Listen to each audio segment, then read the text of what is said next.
পৰা নামটো কাটা নাযায় আপোনালোকে হাতটো দাঙিব পাৰে হাত দাঙক কাৰ কাৰ নাম আহিছে কোনে কোনে অৰুণোদয় পোৱা নাই আপোনালোকে হাত দাঙক আচ্ছা মই আজিয়ে আমাৰ কুন্তলমণি শৰ্মা বৰদলৈক মই দায়িত্ব দিছো যে যিমান জীৱিকা সখী বাইদেৱে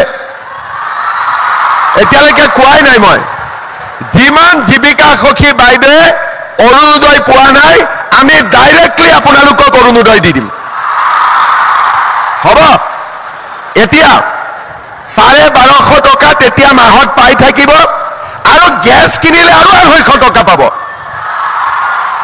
আজি আহি মনটো ভাল লাগিলে না ইয়াত আহি কিবা এটা লাভ হৈছে না নাই যিকেইগৰাকীয়ে চাহ খাব পৰা নাছিল তেওঁলোকৰ মনত শান্তি হৈছে না নাই এতিয়া নিজকে সবলীকৰণ বা নিজকে শক্তিশালী অনুভৱ কৰিছে এগৰাকী মহিলা আত্মসহায়ক গ্ৰুপলৈকে আহিছে 10 জনী মহিলাৰ লগত একেলগে কাম কৰিছে আৰু কৰবাত নহয় কৰবাত নিজকে শক্তিশালী অনুভৱ কৰিছে মই আজি আপোনালোকক ধন্যবাদ জনাম যে আপোনালোকৰ প্ৰচেষ্টাত আমাৰ অসমৰ 3 লাখ আত্মসহায়ক গোটে 556 কোটি টকাৰ ৰিভলভিং ফাণ্ড পাইছে 2 লাখৰো অধিক আত্মসহায়ক গোটে আজি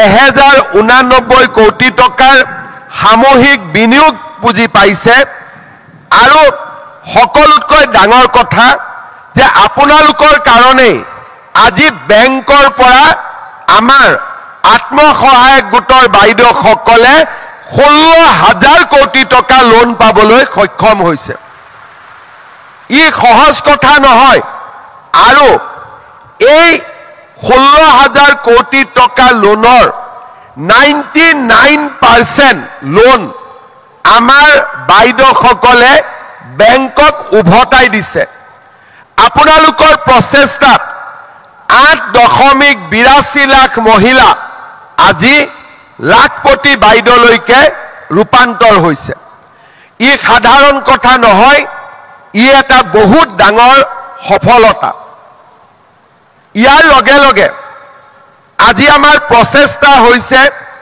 যে এই আত্মসহায়ক গোটৰ 40 লাখ মহিলাকে আমি কেনেকৈ লাখপতি বাইদেউ কৰিব পাৰো মই আপোনালোকক ধন্যবাদ জনাইছো যে আমাৰ মুখ্যমন্ত্ৰীৰ মহিলা উদ্যমিতা আঁচনিখনৰ কাৰণে আপোনালোকে যোৱা কেইটামান মাহত যথেষ্ট কষ্ট কৰিলে আজি আমি এই পুঁজি বিতৰণৰ কাম আৰম্ভ কৰিছো বিহালীত আমি দিলো আমি নলবাৰীত দিলো জাগিৰোডত দিলো মাৰ্ঘেৰিটাত দিলো অহা পৰখি দিনাখন আমি বৰাক উপত্যকাৰ পাথাৰকান্দিত দিম হোজাইত দিম ঢেকিয়াজুলিত দিম এনেকে এটা এটা সমষ্টিত আমি মিটিং কৰি কৰি সকলো মহিলাকে মুখ্যমন্ত্ৰীৰ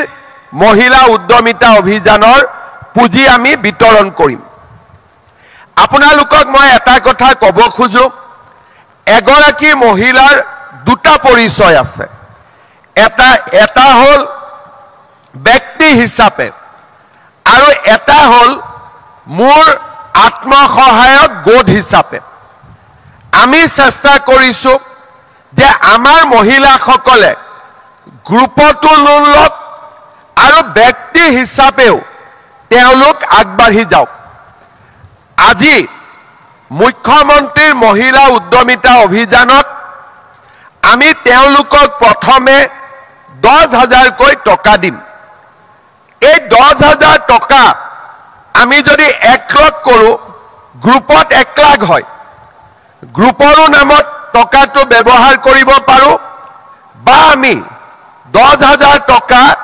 ব্যক্তিগতভাৱেও আমি ব্যৱসায়ত লগাব পাৰো অহা বছৰ এই মহিলাসকলক আমি 25,000 টকা আমি দিম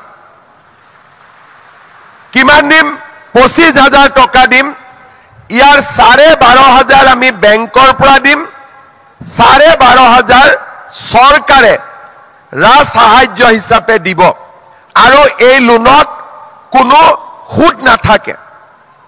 তাৰ মানে 12,500 চৰকাৰে দিলে ফ্ৰী আৰু 12,500 বেংকে দিলে আৰু 12,500 টকাৰ যিটো লোন তাৰ যিটো সুদ হ'ব সুদটো চৰকাৰে দিব, অৰ্থাৎ মহিলাসকলে দিব নালাগে।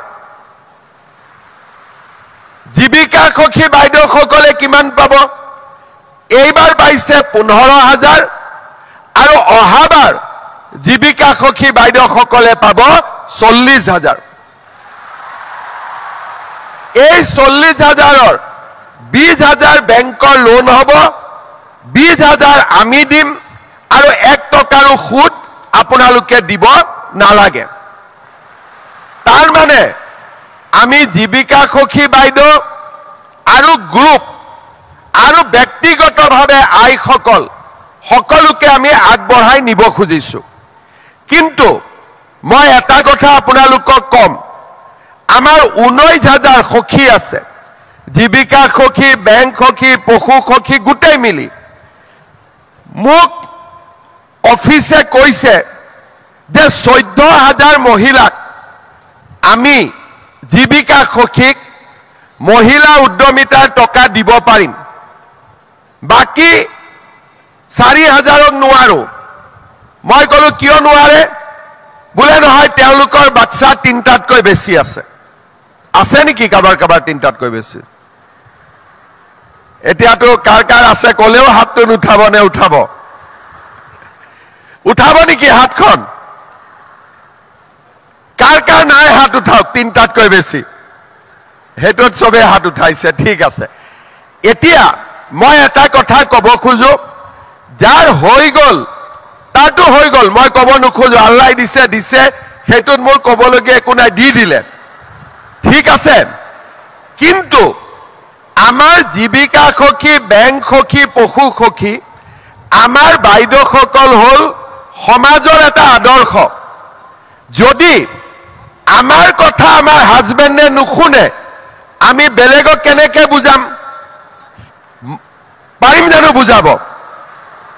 সেইকাৰণে মই বিচাৰো যে হিন্দু হওক মুছলমান হওক, আমাৰ জীৱিকা সখী বাইদেউসকল ঘৰতো মূলা গাভৰু হ'ব লাগে।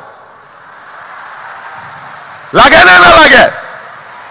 তাৰমানে যিদিনাখনেই 3টা বাচ্চা হৈ যাব সিদিনাখনে ফুল ষ্টপ। এনে 2টা ক'ব লাগে, কিন্তু মই 2টা কোৱা নাই, মই 3টা কৈছো। আৰু চাহ জনজাতি তেওঁলোকক 4টাও কৈছো, ঠিক আছে, যিহেতু সৰু কমিউনিটি। কিন্তু আপোনালোকে এটা কথা বুজি পাব যে অকল টকা পইচা লেনদেন দি নহয়, আমি যেতিয়া নিজৰ ল'ৰা ছোৱালীক স্কুলত পঠিয়াম, শিক্ষিত কৰিম, ঘৰত স্বামীক আমি বুজাব পাৰিম যে চা, এতিয়া মই জীৱিকা সখী, বেংক সখী, পশু সখী, মই যদি 5টা বাচ্চা জন্ম কৰি লওঁ, মই বাহিৰত কেনেকে বুজাম? এই কথাখিনি স্বামীক, হাজবেণ্ডক ঘৰত বুজাব পাৰিলেহে বাহিৰত মই মোৰ সেলফ হেল্প গ্ৰুপৰ মেম্বাৰখিনিক মই বুজাব পাৰিম। মই ঠিক কথা কৈছো নে নাই কোৱা? নে মই ভুল কথা কৈছো? কোনে কোনে ভাবে মই ভুল কথা কোৱা বুলি? আৰু মই শুদ্ধ কথা কোৱা বুলি কোনে কোনে ভাবে? ঠিক আছে। আৰু এটা বস্তু আপোনালোকে চাব, গ্ৰুপৰ মাসকল বা আমাৰ জীৱিকা সখী, পশু সখী, বেংক সখী, কাৰো ঘৰত যাতে ছোৱালীক, আপোনালোকৰ ছোৱালীক কম বয়সতে বিয়া দি নিদিয়ে। নিযুত মইনা আঁচনি আছে, এতিয়া ছোৱালীক আমি পঢ়াম।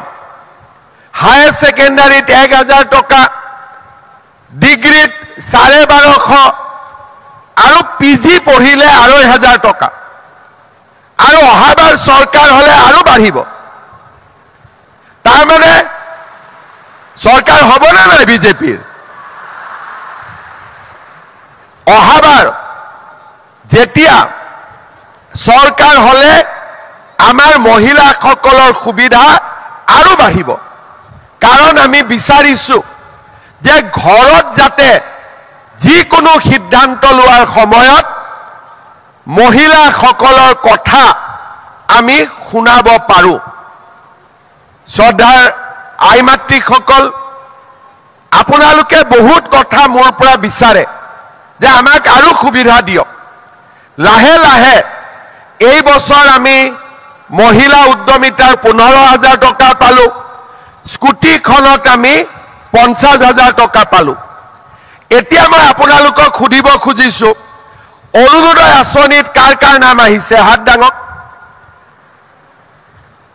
হাতটো ডাঙিলে আঁচনিখনৰ পৰা নামটো কাটা নাযায় আপোনালোকে হাতটো ডাঙিব পাৰে হাত ডাঙক কাৰ কাৰ নাম আহিছে কোনে কোনে অৰুণোদয় পোৱা নাই আপোনালোকে হাত ডাঙক আচ্ছা মই আজিয়ে আমাৰ কুন্তলমণি শৰ্মা বৰদলৈক মই দায়িত্ব দিছো যে যিমান জীৱিকা সখী বাইদেৱে এতিয়ালৈকে কোৱাই নাই মই যিমান জীৱিকা সখী বাইদেৱে অৰুণোদয় পোৱা নাই আমি ডাইৰেক্টলি আপোনালোকক অৰুণোদয় দি দিম